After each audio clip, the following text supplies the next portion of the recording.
Okay, once again, it's a self-serving content or self-serving vlog, no? Bari magtatanong ho tayo, makiki-inform tayo, makiki-osyoso, no? Kung magkano nga ba yung mga pamasahe sa mga designated places na dito magmumula sa Baguio City. So, ang mga bus na andito po ay Genesis, Joy Bus, Solid North. Kasi malay natin, di ba? Mayroon pa naman ang balak talaga pupunta na ng Metro Dagupan or Dagupan, Tuguegarao, Envigan, maganong lugar, no? So, ngayon pa lang, since andito na ako, kukuhaan ako ng information, no? I-take advantage natin yung opportunity na meron ito na hita ng mga bases. Yotong.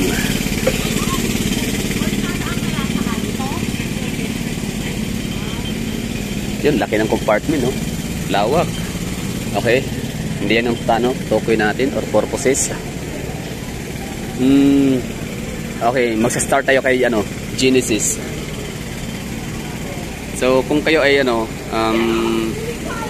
basta pag galing kayong Cubao or galing kayong kahit saan kayo sa Manila, no, Quitix, ganun, Pasay, kung saan kayo bumaba nung bus or saan kayo binaba ng bus na sinakyan ho niyo papunta rito sa Baguio, same din ang inyong sasakyan pabalik ng Manila. For example, Genesis o ano ba to? Genesis, yan. Simulan natin. Meron dito. So, para hindi na natin kailangan magtanong-tanong, gawa nung meron naman dito mga tawag niya ito, mga nakalista, no? Yan, Joy Bus Executive Coach. Okay, so tingnan na natin. Meron sila dito mga designated area. So, Cubao, Pasay, Naiya, Baguio to. Okay, so origin is Baguio, Cubao, Pasay, Naiya. Okay, tandaan lagi, ha. Yan. So, time. So, pinaka first trip nila 12 AM. Pasay, Naiya, via Cubao. So, pupunta kayo ng Naiya at saka Pasay, dadaan yan ng Cubao. Yun ang ibig sabihin ng via, di ba? Pupunta kayo ng Pasay, Naiya, dadaan yan Cubao, via Cubao. Deluxe Genesis. Pero walang presyuhan. Sige na, okay na. Ano na natin yan, i-screenshotin na lang kasi andito yung mga regular fare. Pasay to Baguio or vice versa. Okay, alas 12 first trip ng madaling midnight, alauna ng umaga, Deluxe, tapos Premier, Joy Bus. So, ibig sabihin pala Genesis, no? So Genesis and Joy Bus magkaparehas lang pala sila, no? Company. So Premier, alauna ng madaling araw, alas 2, alas 3, alas 4, ayan. Basta screenshot na lang. Ano nga ba ang mga trippings? Kasi just in case na pupunta kayo ng Baguio, tapos meron kayong hinahabol na oras, di ba? Like mga isang gabi lang kayo dito sa Baguio or isang araw, di ba? So kailangan yung makabalik na Maynila. So kailangan yung alamin yung biyahe pabalik, di ba? So at least meron na kayo idea. Ito yun, no? From Baguio to Cubao, Pasay and Naiya. Screenshot, ha.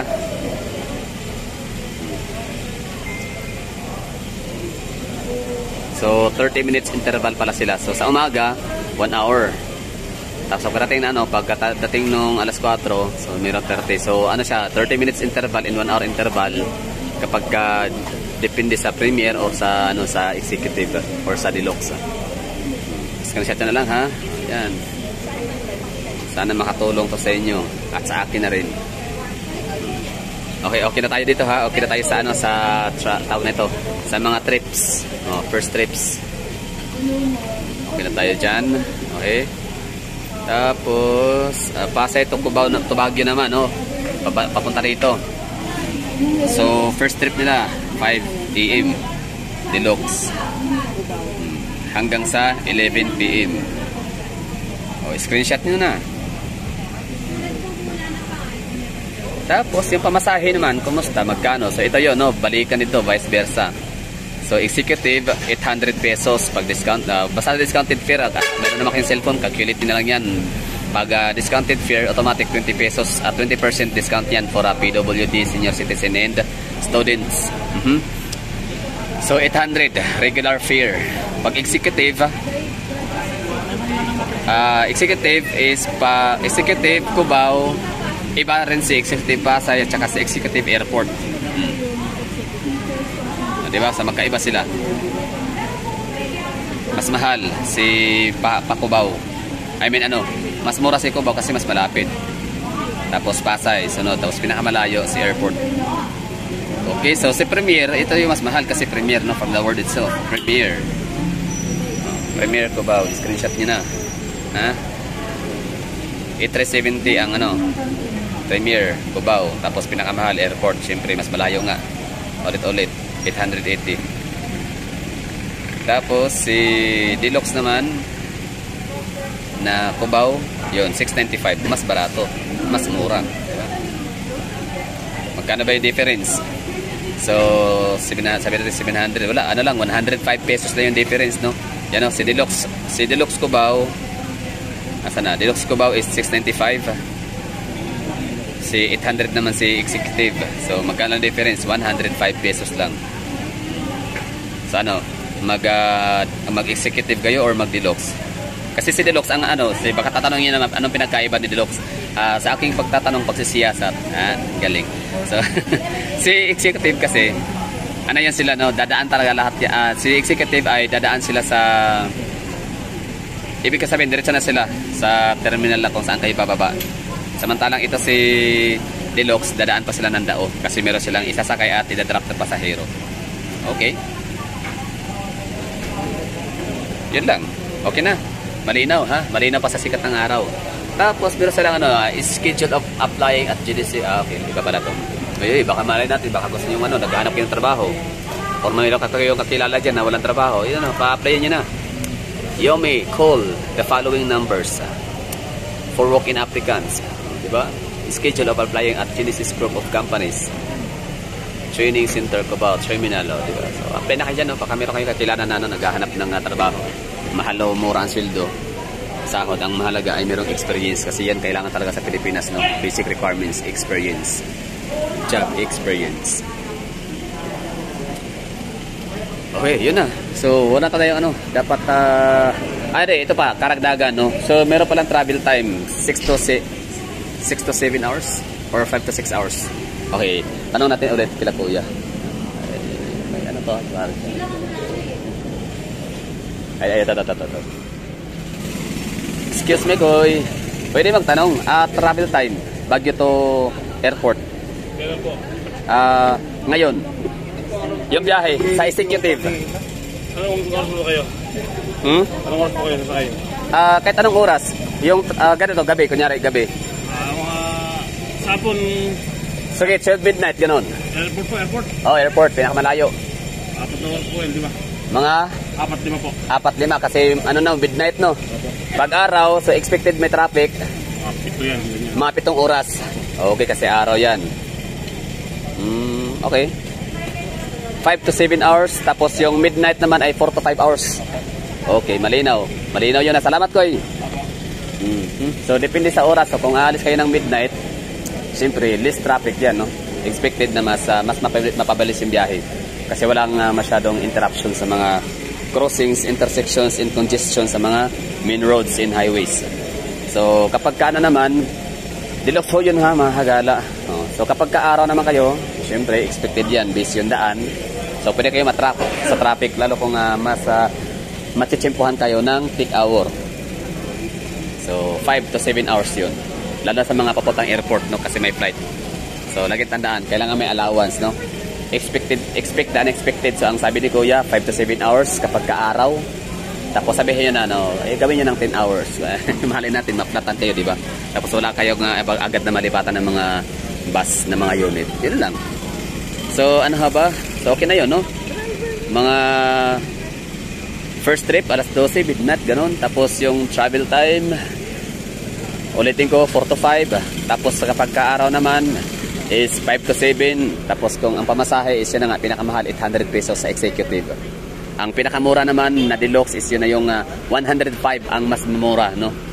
800, so mas mura siya, 695 na lang kasi 105 ang medyo mas mura. Pero syempre, pag meron kayong senior citizen and ID ng estudyante kayo, so makaka-benefits ko kayo ng 20% discount. So sa 800 pesos, magkano yung 20% no, di ba?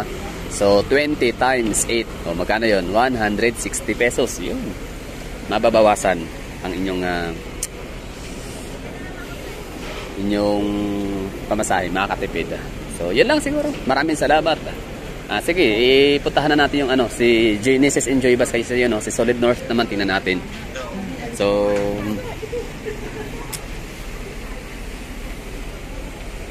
feeling ko mas mahal si Solid North. Kasi Solid North sinasakyan ko pinakamahal no, yung kanilang luxury. 850 pesos.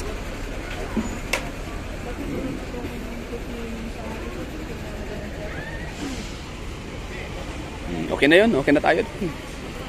Wait lang, dito na. Sige, Solid North. I-screenshot na lang kung gusto nyo. Okay, ito pala. Wala palang pitik si Genesis. Solid North pala lahat doon. Tama, ma'am, no? Ayun. So, pag gusto nyo palang pumunta ng PTX, Solid North. Airport. Solid North, wala, no? So, si Solid North, wala talagang ibang pupuntahan kundi PTX lang. Oo, Paranaque. So, walang Cubao, walang Pasay, kundi Paranaque only. May Cubao kayo? Yes, okay. Pero hindi siya si Luxury. Si Deluxe lang, okay. Yun, no? So, dito tayo kay Solid North. So, 850 yung lagi nating binabayaran kasi Solid North, loyal. Walang discount. Hindi, walang ID. Discount, kaya masuki man. Walang suki discount? Wala. Loyalty discount. So yun, no? Asa na yung natin? Itinerary. Ay, ibig sabihin time ito. So yung first trip nila, Baguio ha. Tandaan, screenshot. Paganahin ng screenshot. So Baguio to PTX, alas 2 ng umaga, luxury. Wait lang. So si Deluxe is pwede siya walk-in. Si Luxury is kailangan advance. Advance. Meron din din. Depende kung matimingan. Bago pa alis tapos hindi pa puno. Ayun, pwede. Ito. PTX ko ba? Okay, travel time. 5 si Genesis is siya pag midnight, kanya rin madaling araw kasi walang traffic. 11 yung midnight po namin dito. 11 no. So yung travel time pag gabi since walang traffic, nasa 4 to 5 din. 4 to 5 hours. Okay. Yun, tas may libreng tubig si Solid North ha. Tsaka may libreng yung parang parang cookie, ayaw ko basta parang double body, basta may palaman. Ano yung palaman nun? Munggo. Uy, at least mayroong complimentary, di ba? Kaysa wala. Kahit maliit lang yun na bagay. Kumbaga makikita natin na meron silang care. Ito yung mga price. Basta 850 pinakamahal, luxury. Tapos 750 naman ang deluxe. So anong pinagkaiba ni deluxe? Ulitin ko ulit. Si luxury ay hindi nadadaan ng dao. Wala nang pipick upin at idatrap na pasahero sa dao. Si deluxe ay meron. Tapos si Deluxe din ay dadaan ng Cubao, si Luxury ay hindi. So ibig sabihin, kung ang trip nyo ay papuntang Dao in the Cubao, huwag kayong sumakay ng Luxury. Kasi rekta siyang PTX. Via Skyway 3. Via San Miguel Corporation ni Ramon Isang. Di ba kompleto, no? Yun lang, ha? Okay lang bahala magpinta sa 20% discount. Ano yan? Spoon feeding? 850 Luxury. Deluxe 750 discounted Baguio to Cubao. Basta yun, screenshot na lang Baguio to Cubao. Basta pag may time, screenshot pag may time. Nakatulong. Okay, wala tayong mga papalang dagupan, vegan. Dagupan? Laban lang po vegan? Wala. Vegan? Walang vegan. Walang mga Ilocos? Sige, walang mas panorte. Pasalamat, ma'am. Yun na, okay, sana may natutunan kayo ha, kasi ako meron. So kung kayo wala na ito magagawa dyan. Solid North. Partas. Okay, check natin ito si Partas in Solid North. Feeling ko mas mahal si Solid North na yata pinakamahal na. Baguio. Okay, yun na. Okay na tayo dun. Basic information. Bye-bye. Partas. Yun si Solid North ha. Maganda lang kanilang unit. Mas maganda siya kumpara kay Genesis. Sa akin lang yun ha. Si Genesis nasakyan ko na. Si Partas nasakyan ko na rin yan. So para sa akin Solid North ang mas maganda. Iba ka sa inyo mas maganda si Genesis. Kanya-kanya tayo ng perspective, di ba, sa buhay.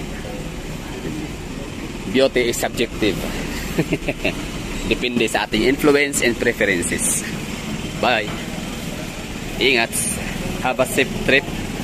Enjoy.